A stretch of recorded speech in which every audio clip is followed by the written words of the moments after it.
네, 국내 증시 참 답답한 흐름 이어가고 있습니다. 오늘도 시장은 상승과 하락을 오가면서 변동성이 나타나고 있는데요.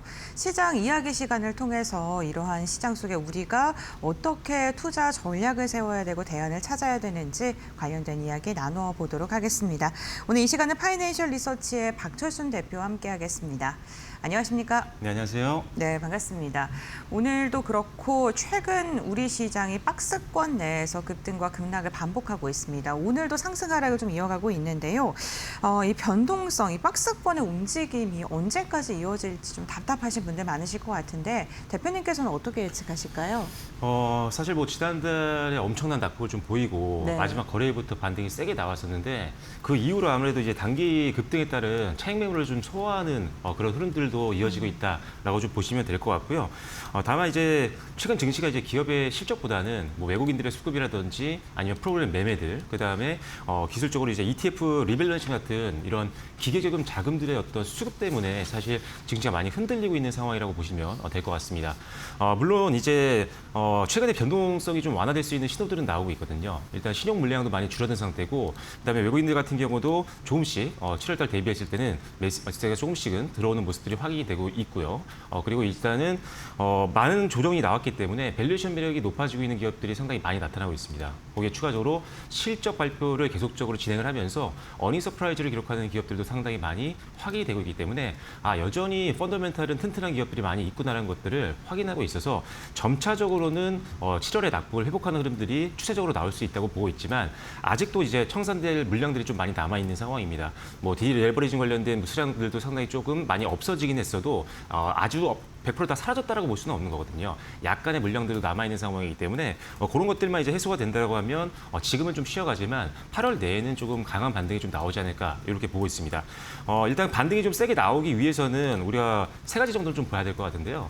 첫 번째로 일단은 외국인들 수급입니다. 일단 현선물 쪽에서 계속적으로 사고파는 거를 반복을 지금 하고 있는 상황인데 아무래도 지금 뭐 우리나라 증시에 영향을 줄 만한 글로벌 빅테크들의 실적 발표라든지 아니면 또 이제 오늘 이제 밤 12시 지나면 또 고용지표 발표가 있죠. 그래서 고용 발표라든지 이런 것들 때문에라도 지금 경계 심리가 좀 남아있는 상황이긴 합니다. 그래서 지금 사고파는 것들을 반복을 하고 있지만 일단 외국인들 현선물이 좀 강하게 들어온다라고 한다면 그때부터 비중을 좀 늘릴 때가 늘릴 시점이다라는 것들을 여러분들이 참고를 하시면 될 것 같고요.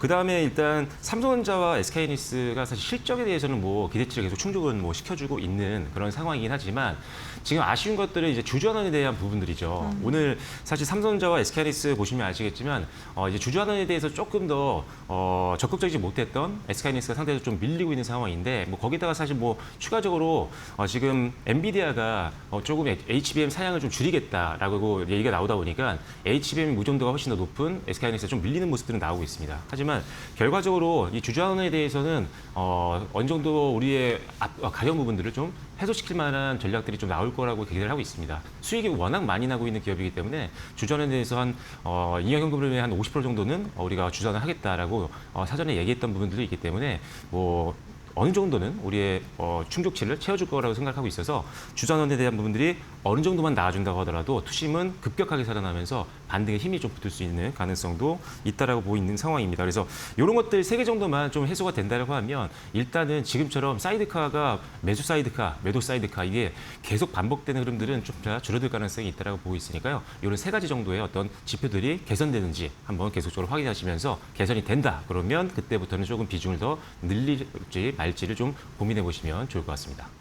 네, 알겠습니다. 시장의 급등락이 반복되면서 이 박자를 조금 잘못하게 된다면 계좌가 빠르게 좀 감소하는 그러한 시장으로 피로감을 많이 느끼고 계실 것 같은데 대표님께서 투자인들 조금 정리해 주셨으니까 참고해 보시면 좋겠습니다.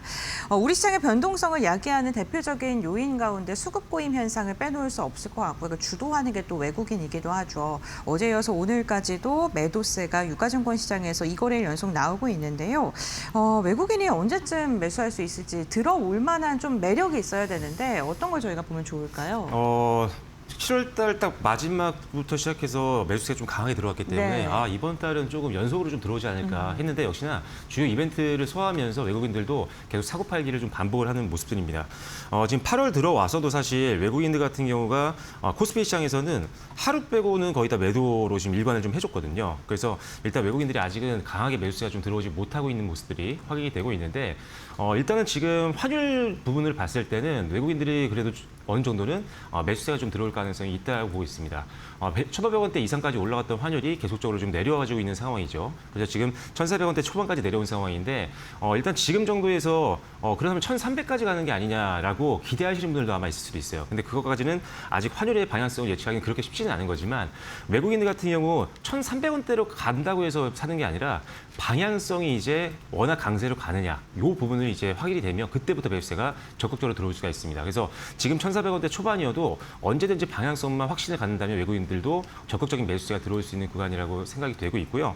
원화 강세가 어느 정도는 좀 유지가 될 걸로 보기 때문에 외국인들이 뭐 지금 환율 때문에 어떤 환율의 극단적인 뭐 급등 때문에 이런 것들 때문에 걱정하고 안 들어올 상황은 아니기 때문에 일단 환율적으로는 언제든지 좀 외국인들이 들어올 수 있는 가능성이 있다. 오히려 이 추세가 계속 이어진다라고 하면 환차익까지 볼 수 있는 외국인들 포지션이기 때문에 적극적인 매수세도 한번 들어올 수 있다라고 보시면 될 것 같고요.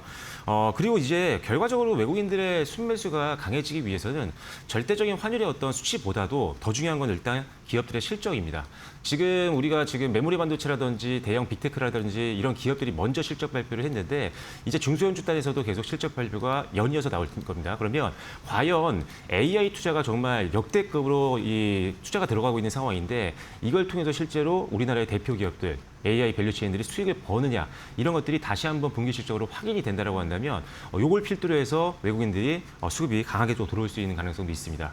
물론 지금 급격하게 올랐던 종목들도 많이 있지만 사실 대표 종목들을 제외하고는 뭐 전력기기라든지 아니면은 뭐 메모리 반도체라든지 이 AI 밸류체인에 속해 있는 대표 섹터들 안에서도 실적 대비했을 때 아직 못 올라간 종목들이 상당히 많거든요. 그래서 충분히 순환매 자금도 들어갈 수 있는 종목들이 많아서 외국인들이 잡을 만한 종목들은 분명히 굉장히 우리나라 증시에 굉장히 많이 포진되어 있다라는 점을 감안한다고 하면 외국인들이 언제든지 또 들어올 수 있는 가능성이 있다라고 보시면 될 것 같습니다. 그래서 외국인들이 오늘 하루 샀다라고 해서 여러분들이 이제 외국인들 매수세 들어오나?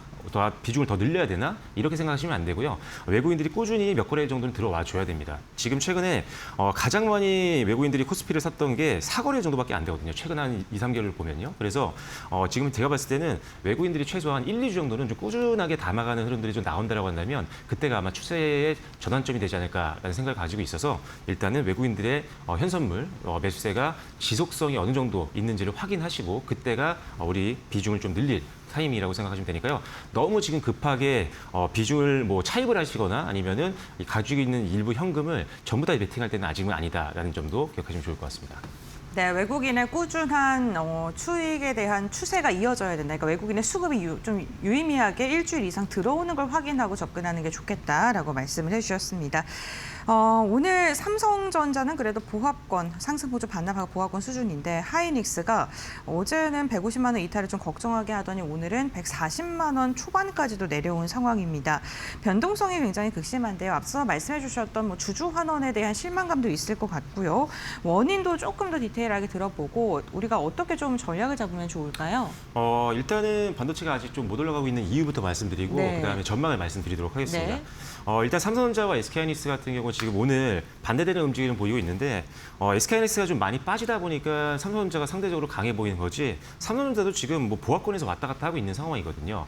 일단 기본적으로는 지금 수급적인 부분들이 아직 다 해결이 안 됐다라고 앞서도 말씀드렸었기 때문에 그런 부분 때문에 아직은 조금 상승이 좀 제한되고 있는 것들이 확인이 되고 있다라는 점 참고하시면 될 것 같고 오늘 특히나 SK하이닉스가 많이 빠지고 있는 이유가 뭐냐면 앞서 잠깐 언급드렸었는데 엔비디아의 이제 루빈에 지금 HBM 사양을 좀 낮추겠다라는 뉴스가 좀 나왔었거든요. 그런데 이게 다시 자세히 들여다보면은 지금 HBM 특히나 고사양 HBM은 지금 공급이 너무나도 지금 부족한 상황입니다. 그렇다고 해서 루빈을 출시를 계속 못할 수는 없잖아요. 투자량을 줄일 수는 없는 상황이기 때문에 사양을 낮춰서라도 더 많이 공급을 하겠다라는 의지로 보는 게 맞다라는 판단입니다. 최근에 반도체 수급이 굉장히 원활하지 못하는 상황이기 때문에 많은 기업들이 이런 전략들을 많이 사용을 하고 있거든요. 그래서 엔비디아도 지금 부족한 메모리 반도체를 어떻게 하면 극복할 수 있을까라는 관점에서 전략적으로 대응한 거기 때문에 HM의 노출도가 좀 큰 SK하이닉스가 오늘은 악재로 이 뉴스를 받아들이는 것 같은데 결과적으로는 이게 중장기적으로 봤을 때 SK하이닉스의 어떤 펀더멘털을 훼손하는 뉴스는 절대 아니라고 보고 있기 때문에 제가 봤을 때는 오히려 이 낙폭은 매수에 좀 기회가 될 수 있다 이렇게 보고 있는 상황이고요. 그다음에 일단 삼성전자 SK하이닉스 같은 경우 빅테크들 실적 발표가 계속 최근까지도 이어지면서 캡백스는 모든 기업들이 지금 확대를 하고 있거나 아니면 최소한 유지 정도를 하고 있다라는 것들을 확인했었고 그리고 이제 클라우드 사업이라든지 AI 관련된 사업을 하고 있는 기업들 자체가 실적 발표와 컨퍼런스 콜을 들어보면은 어느 정도 수익화가 이미 되고 있습니다. 지금 투자만 계속하고 있는 게 아니라 이미 어느 정도 회수가 이제 들어가기 시작한 이제 초입 구간이라는 거죠. 그래서 일단 수익성까지도 어느 정도 확인이 되고 있는 상황이어서 메모리 반도체 수요는 줄어들 기미가 전혀 보이지 않고 있다. 특히나 이제 D램이라든지 이제는 낸드까지도 2026년뿐만 아니라 내년까지 지금 판매가 완판이 되어 있는 상황이기 때문에 전혀 걱정할 필요가 없는 상황이라고 보시면 될 것 같습니다. JP모건이라든지 아니면 모건스탠리 같은 경우도 지금 계속적으로 한국 증시에 대해서 굉장히 긍정적으로 바라보고 있고 그 안에서 메모리 탑2에 대해서는 여전히 저평가다라고 긍정적인 내용들을 계속 언급을 해주고 있는 상황이기 때문에 제가 봤을 때는 너무나도 지금 저평가 구간이다.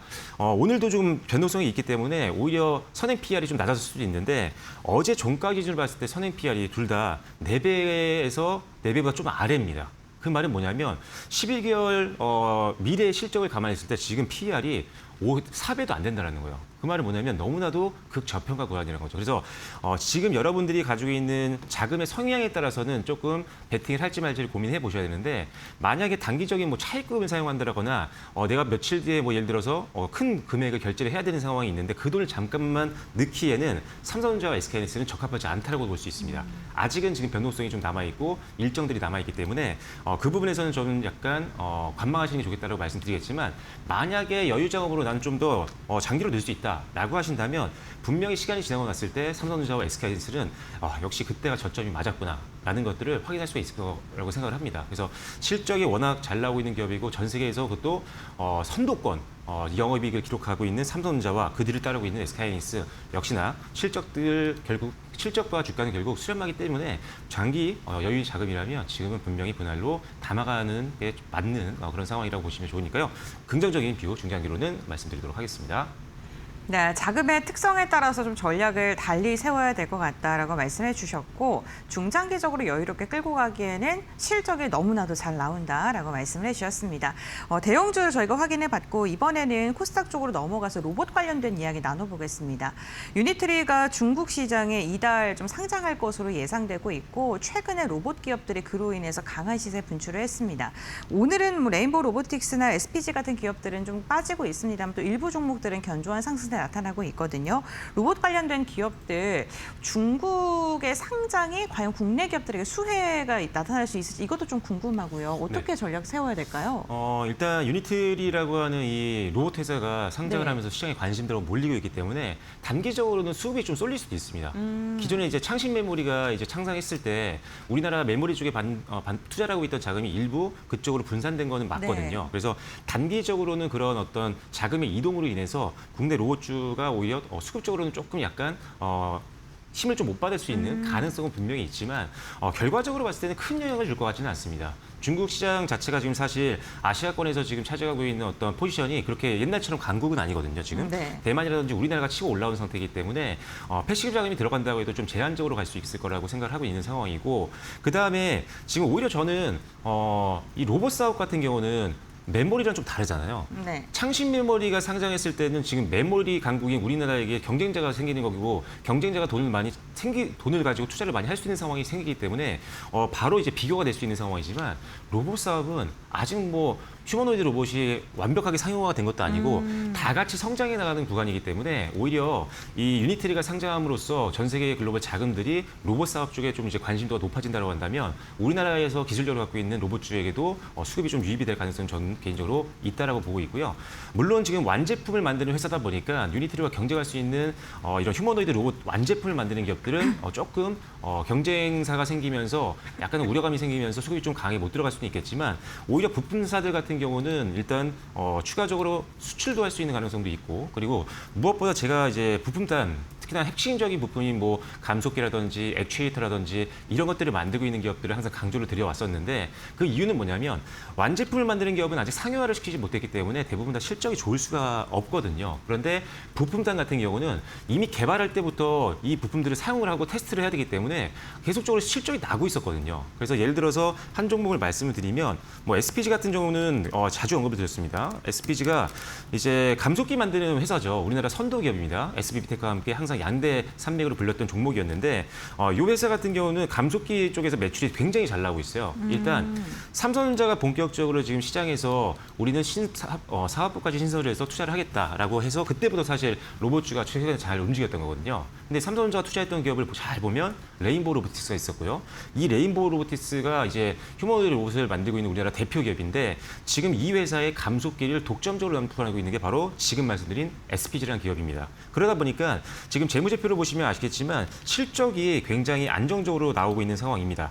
작년 같은 경우 영업이익이 91억 원 정도였는데 올해 가이던스 평균만 보더라도 한 191억 원이거든요. 2배 이상 증가할 걸로 보고 있는 상황입니다. 그래서 핵심 부품을 만들고 있는 기업들 같은 경우는 이미 실적이 턴어라운드 하면서 우리가 성장세를 보이고 있는 기업들 많기 때문에 이런 기업들이 사실 테마가 꺾여도 좀 변동성이 덜할 수 있다는 거죠. 중장기 투자하기도 굉장히 좋고요. 그래서 제가 봤을 때는 핵심적인 기술과 그다음에 납품 경험을 갖고 있는 기업들, 이왕이면 대기업들과의 협력 관계가 있는 기업들을 여러분들이 보시면 좋겠다라고 보여지고요. 그리고 역시나 감속기를 기반으로 해서 액추에이터 사업까지 지금 나아가고 있는 기업들이 상당히 많습니다. 그래서 SPG도 보시면 좋을 것 같고 하나만 더 말씀드리면 현대차그룹이 전 세계에서 지금 로봇 사업 쪽에서는 지금 선도권에 있는 상황이잖아요. 아틀라스가 이제 내년쯤에 한번 출시가 되지 않을까 기대감까지 나오고 있는 상황인데 시간이 지나면 결과적으로 현대모비스라는 기업 자체가 지금 현대그룹 안에 있기도 하지만 액추에이터라고 하는 가장 중요한 핵심 부품을 독점으로 이제 납품할 계획입니다. 그래서 현대모비스도 현대차가 잘 움직이지 못하고 있지만 오히려 로봇 쪽에 지금 관심을 갖고 있는 현대모비스이기 때문에 단기적으로는 현대모비스, 물론 중장기적으로는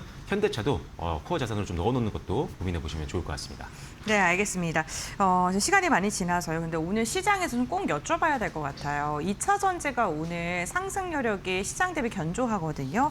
왜 이렇게 시장에서 주목받고 있는지 간략하게 부탁드릴게요. 일단은 전기차 캐즘에 대한 부분들이 조금 해소가 되고 있는 것도 맞는데 네. 뭐 극단적으로 좋아지고 있는 건 아니다. 다만 ESS 쪽이 엄청난 성장폭을 보이고 있습니다. ESS 쪽에서 지금 배터리 수요가 올해뿐만 아니라 내년에는 대부분 다 주요 국가에서 전기차 쪽으로 들어가는 배터리를 넘어설 걸로 보고 있는 상황이거든요. 네. 그래서 이런 부분 때문에 그렇다면 전기차가 없어도 이제 ESS 쪽에서 뭐 수익만 보더라도 충분히 우리가 성장에 대한 기대감을 가질 수 있는 그런 상황이 됐다라고 생각을 하시면 될 것 같습니다. 그래서 ESS 관련된 사업을 하고 있는 기업들, 그 밑에 따에 있는 소재나 장비 기업들을 보시는 게 굉장히 좋다라고 보고 있고 개인적으로 지금 최근에 차트가 굉장히 좋은 게 있어서 하나만 말씀드리면 한중 NCS 아마 많이들 알고 계실 겁니다.